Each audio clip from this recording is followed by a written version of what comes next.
Padmesh institute of वैदिक sciences Kanpur की ओर से नमस्कार। होली का पावन पर्व 28 को रविवार को अर्थात आज होलिका दहन होगा। ये होलिका दहन का पर्व किसी न किसी रूप में प्राय हिंदू मनाते हैं। बहुत प्राचीन परंपरा है। इस देश में हिरण्यकश्यप नाम का एक छोटा सा राजा था। महत्वाकांक्षी था और अपने गुरु शुक्राचार्य के प्रति पूरी तरह से समर्पण था। उनसे अनुरोध किया शुक्र देवता से, शुक्राचार्य जी से, कि मुझे वो सारी शक्तियां चाहिए जो एक सम्राट के लिए आवश्यक होती है। उन्होंने साधना बताई और उस साधना के अनुसार हिरण्यकश्यप ने अपार वैभव, अपार संपदा और भूमंडल का विशाल क्षेत्रखंड का बादशाह बना, शासक बना।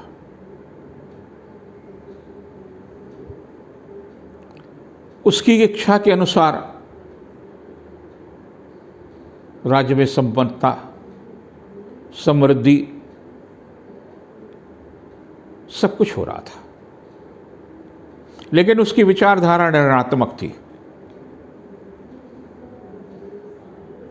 और ऋणात्मक विचारधारा के अनुसार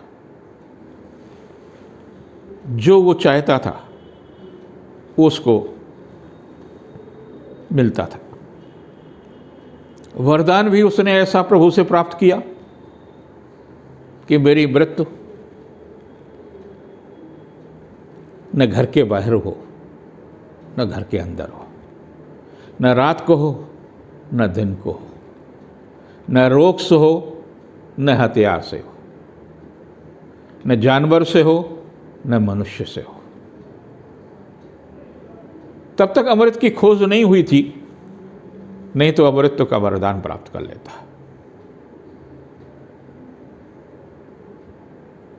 जिसे मृत्यु का भय नहीं, संपदा का, ये सब कुछ देखने के लिए मां लक्ष्मी भी गई और देखा वैभव, उसका प्रभाव उससे मुग्ध भी रही कि हमने तो इसको संपदा दी नहीं, फिर भी इसने अपने पुरुषार्थ से और तपस्या के बल पर इतना सारा सब कुछ अर्जित किया। तो स्वाभाविक है उस व्यक्ति को अहंकार आना। उसकी एक बहन थी जिसका नाम था होलिका। उसने भी साधना की भाई को देख करके, और उसकी इच्छा थी लोग पानी से नहाते हैं, हम अग्नि से नहाएं और जले नहीं। उसे ही वरदान प्राप्त हो गया। एक पुत्र हुआ। पुत्र प्लस सकारात्मक चिंतन का प्रणेता था, भगवान विष्णु का उपासक। वैचारिक मतभेद पिता और पुत्र के बीच में प्रारंभ हो जाते हैं और इस सीमा तक होते हैं कि पिता को लगता है इसको थोड़ा बहुत भय जरूर देना चाहिए पुत्र को, ताकि उसको इतना बड़ा वैभव है, इतना बड़ा साम्राज्य है, ये कैसे संभालेगा अगर भय दूसरों को नहीं देगा।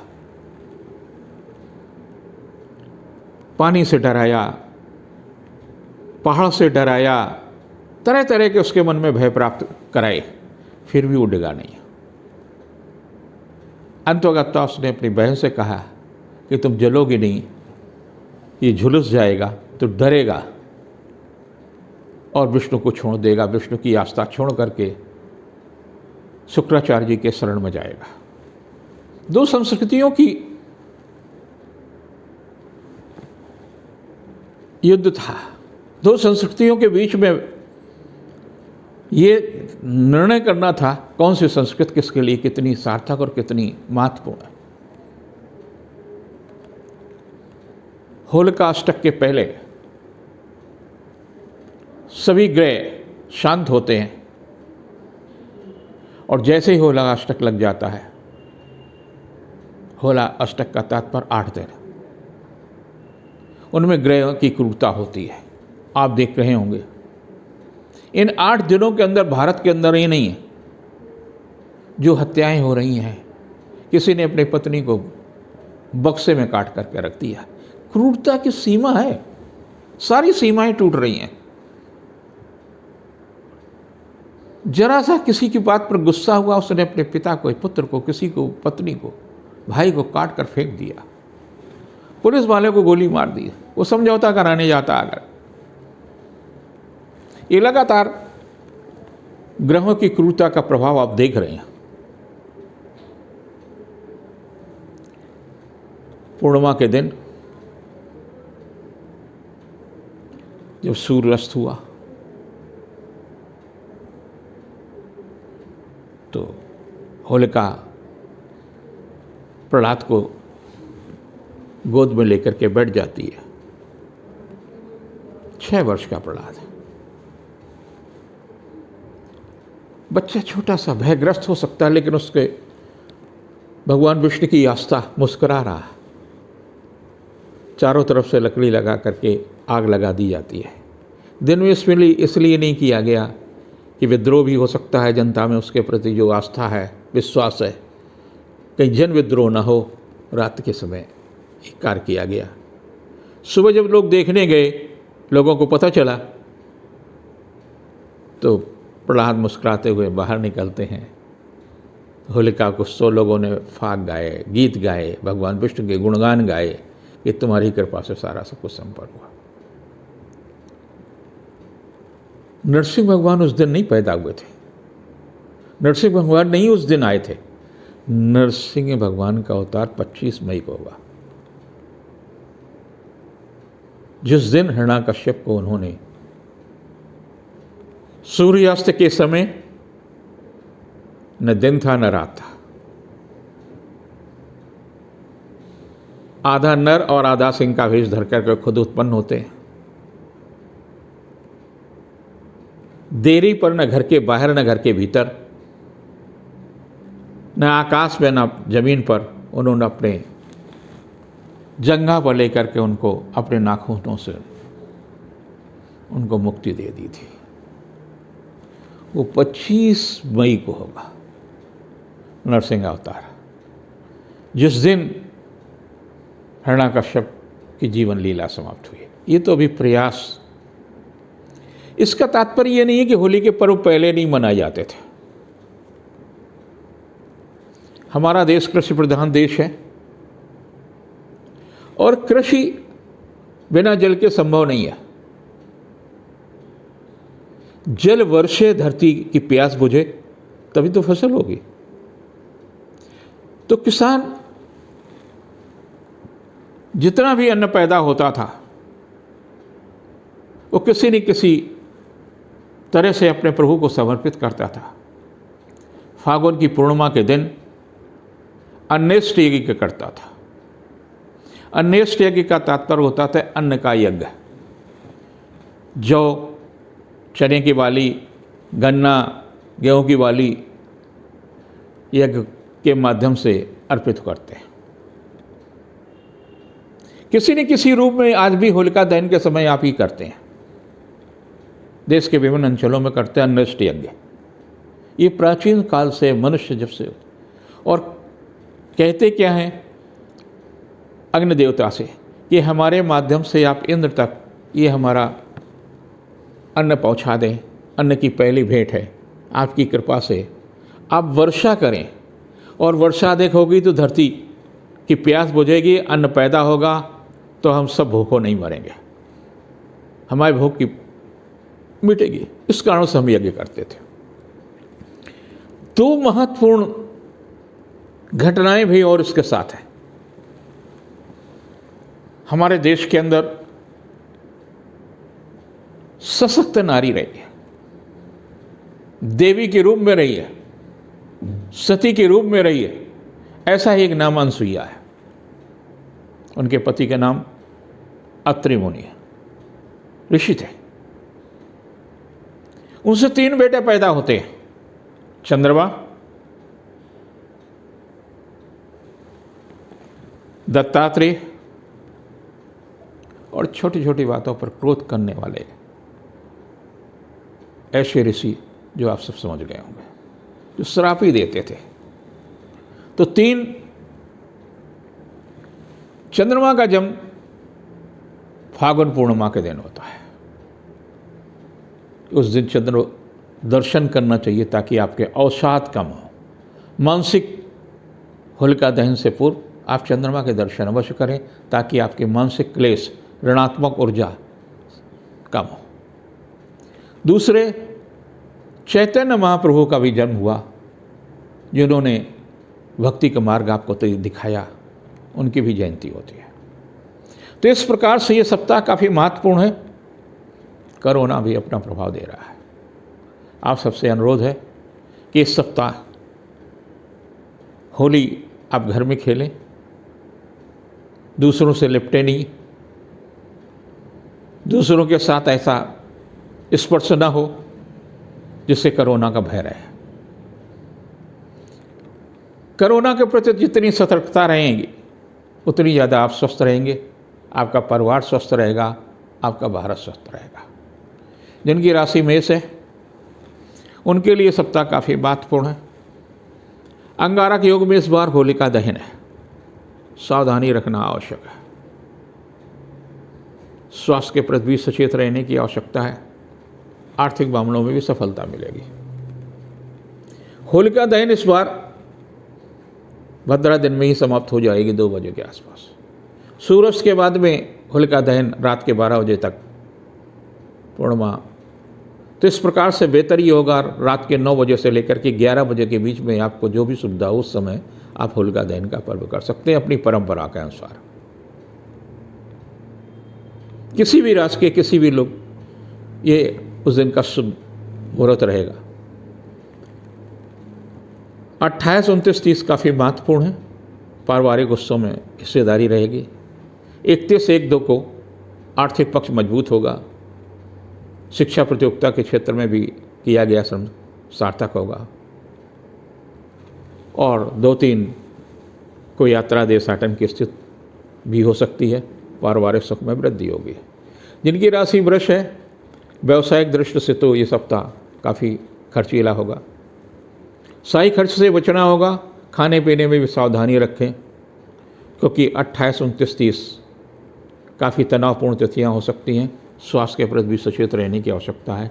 लेकिन 31 और 1 काफ़ी महत्वपूर्ण है। आर्थिक पक्ष भी लाभदायी हो सकता है। रुका हुआ धन, प्रतिष्ठा 2, 3 को मनोरंजन का भी लाभ मिलेगा। व्यवसायिक प्रतिष्ठा भी बढ़ेगी। जिनकी राशि मिथुन है, व्यवसायिक दृष्टि से तो व्ययशील सप्ताह है, लेकिन खास तौर से खाने पीने के मामलों में सचेत रहने की आवश्यकता है। स्वास्थ्य के प्रति भी सचेत रहने की आवश्यकता है। संयम बरतें, वाणी पर भी। व्यवसायिक दृष्टि से कुछ भी जोखिम न उठाएं। 28, 29, 30 को घर में अधिक से अधिक समय दें। अपने बच्चों और परिवार के साथ में सहयोग मिलेगा, मनोरंजन मिलेगा, स्वस्थ वातावरण मिलेगा। 31, 1 को जीविका के क्षेत्र में कुछ कदम उठा सकते हैं। पारिवारिक प्रतिष्ठा बढ़ेगी, यश और कीर्ति में वृद्धि होगी। 2, 3 को जीवन साथी का सहयोग और सानिध्य मिलेगा। देव दर्शन भी संभव है। जिनकी राशि कर्क है, व्यस्तता बढ़ेगी, आर्थिक पक्ष मजबूत होगा। जीविका के क्षेत्र में भी सफलता मिल सकती है। 28, 29, 30 को रिश्तों में मजबूती आएगी। पारिवारिक प्रतिष्ठा बढ़ेगी, मैत्री संबंध मजबूत होंगे। 31, 1 को व्यवसायिक मामलों में सफलता मिल सकती है। यश कीर्ति में वृद्धि होगी, आर्थिक पक्ष मजबूत होगा। 2, 3 को मनोरंजन के अवसर प्राप्त होंगे। जीविका के क्षेत्र में प्रगति होगी, जीवन साथी का सहयोग मिलेगा। जिनकी राशि सिंह है, व्यवसायिक दृष्टि से महत्वपूर्ण है। धन, यश, कीर्ति, पद प्रतिष्ठा की दिशा में भी ठीक ठीक जाएगा। नए अनुबंध भी प्राप्त हो सकते हैं। 28 और 29-30 काफ़ी महत्वपूर्ण तिथियाँ हैं, लेकिन स्वास्थ्य के प्रति सचेत रहने के लिए ज़रूरी है।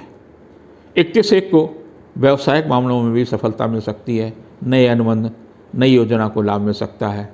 2-3 को थोड़ा सा सावधानी रखने की आवश्यकता है, स्वास्थ्य के प्रति भी मनोरंजन के अवसर भी प्राप्त होंगे। जिनकी राशि कन्या है, आपके संवेदनशील है और बुध का परिवर्तन आपके लिए काफ़ी महत्वपूर्ण है। शुक्र, सूर्य और बुध मीन राशि में आएंगे, नीचे राजभंग योग बनेगा, व्यवसायिक मामलों में लाभ मिल सकता है, किया गया प्रयास सार्थक हो सकता है। 28-29-30 को व्यस्तता रहेगी, पारिवारिक उत्सव में हिस्सेदारी रहेंगे। 31-1 को ये योग बनेगा, जिस कारण से आप नए अनुबंध की दिशा में, नए व्यवसायिक मामलों में आपको सफलता मिल सकती है। 2-3 को मनोरंजन, आर्थिक पक्ष और कुछ सुख समाचार प्राप्त कर सकते हैं। जिनकी तुला राशि है, आपके लिए तो मालव योग बना हुआ है, व्यवसायिक आर्थिक मामलों में भी सफलता मिलेगी, लेकिन शाही खर्च से बचना होगा। अग्नि या किसी प्रकार की दुर्घटना के प्रति भी सचेत रहने की आवश्यकता है। 28-29-30 भाग दौड़ की तिथियां हैं, आर्थिक पक्ष मजबूत हो सकता है, लेकिन खर्च अधिक होगा। 31-1 को धन यश कीर्ति में वृद्धि होगी, पारिवारिक मामलों में सफलता मिलेगी। 2-3 को निजी संबंध प्रगाढ़ होंगे, जीवन साथी का सहयोग और समृद्धि मिलेगी। जिनकी राशि वृश्चिक है, पारिवारिक दृष्टि से काफ़ी महत्वपूर्ण है, लेकिन 28-29-30 को कुछ भी ऐसा न करें जिससे स्वास्थ्य या परिवार के किसी भी व्यक्ति को परेशानी मिल सकती है। 31-1 को धन यश कीर्ति में भी लाभ मिल सकता है, शिक्षा के क्षेत्र में सफलता मिल देगा, संतान के दायित्व की पूर्ति होगी। 2-3 को आर्थिक पक्ष में सुधार होगा, व्यावसायिक मामलों में लाभ मिलेगा। जिनकी धनु राशि है, आपके लिए तो शुक्र, सूर्य और बुध की जो युति है, ये काफ़ी महत्वपूर्ण होगा। कुछ नए करने की योजना को साकार रूप देने में सफलता मिल सकती है। पारिवारिक प्रतिष्ठा, धन यश कीर्ति में वृद्धि होगी, शासन सत्ता से भी सहयोग मिल सकता है। 28-29 को सावधानी रखने की आवश्यकता, स्वास्थ्य के प्रति खास तौर से। 31-1 को शासन सत्ता से भी सहयोग मिल सकता है, पारिवारिक व्यवसायिक मामलों में लाभ मिलेगा, जीविका के क्षेत्र में सफलता मिल सकती है। और 2-3 तो महत्वपूर्ण तिथियां हैं, मनोरंजन का भी अवसर मिलेगा, सामाजिक प्रतिष्ठा भी बढ़ेगी। जिनकी मकर राशि है, धन यश कीर्ति में तो वृद्धि होगी ही। आप के लिए बुध का परिवर्तन काफ़ी महत्वपूर्ण होगा, जीवन साथी का भरपूर सहयोग मिलेगा, रिश्तों में मजबूती आएगी, सुखद वातावरण मिलेगा, व्यवसायिक योजना फलीभूत होगी। 28-29-30 को पारिवारिक सुख समृद्धि बढ़ेगी। 31-1 को शिक्षा प्रतियोगिता के क्षेत्र में लाभ मिलेगा, संतान के दायित्व की पूर्ति होगी। 2-3 को पारिवारिक दायित्व की पूर्ति हो गई, यश और कीर्ति में वृद्धि होगी। जिनकी राशि कुंभ है, उनके लिए स्वास्थ्य के प्रति विशेष रूप से सचेत रहने की आवश्यकता है, संतान के कारण भी चिंतित हो सकते हैं। 28-29-30 व्यस्तता की हैं, अधिक से अधिक समय आप घर पर व्यतीत करें, स्वास्थ्य के प्रति विशेष रूप से सचेत रहने की आवश्यकता है। 31-1 को आर्थिक मामलों में सफलता मिलेगा, व्यवसायिक प्रयास फलीभूत होगा, जीविका के क्षेत्र में भी लाभ मिलेगा। 2-3 को स्वस्थ मनोरंजन का लाभ मिल सकता है, पारिवारिक प्रतिष्ठा बढ़ेगी। जिनकी मीन राशि है, आपकी राशि पर शुक्र, बुध, सूर्य की युति होगी सप्ताह के अंत तक। 28-29-30 कुछ ऐसी ही तिथियां हैं जिसमें मन भी खिन्न हो सकता है, लेकिन 31 और 1 बहुत ही अच्छी तिथियां हैं जिसमें व्यवसायिक सफलता, पारिवारिक प्रतिष्ठा, यश कीर्ति में वृद्धि होगी। 2-3 को भी कुछ न कुछ सुखद समाचार मिलेगा, संतान के संबंध में, शिक्षा के संबंध में, व्यवसायिक मामलों में संबंध में। ये होली आप सबके लिए सुखद हो, लेकिन कोरोना के बढ़ते हुए प्रभाव को देखते हुए उनके नियमों को पालन करिए। आप अपने परिवार को स्वस्थ रखिए, अपने को स्वस्थ रखिए। होली का जो शुभ मुहूर्त है वो रात को होलिका दहन, 28 तारीख को होलिका दहन का पर्व है, वो 9 बजे से 11 बजे के बीच में आप होलिका दहन करें तो आपके लिए अधिक अच्छा होगा। 29 को होली का खेल खेलें, कम से कम इतना ध्यान रखें कि दूसरे को कष्ट न हो और स्वयं को कष्ट न हो। 30 को भैया दूज है, जिनके यहाँ भैया दूज की परंपरा है बहन के घर में जा कर के रुचना कराएं। बहुत दूर हो तो टेलीफोनिक भी हो सकता है यात्रा के। तो इस प्रकार से ये सप्ताह काफ़ी महत्वपूर्ण है, आप सबके लिए कल्याणकारी हो, यही मेरी कामना।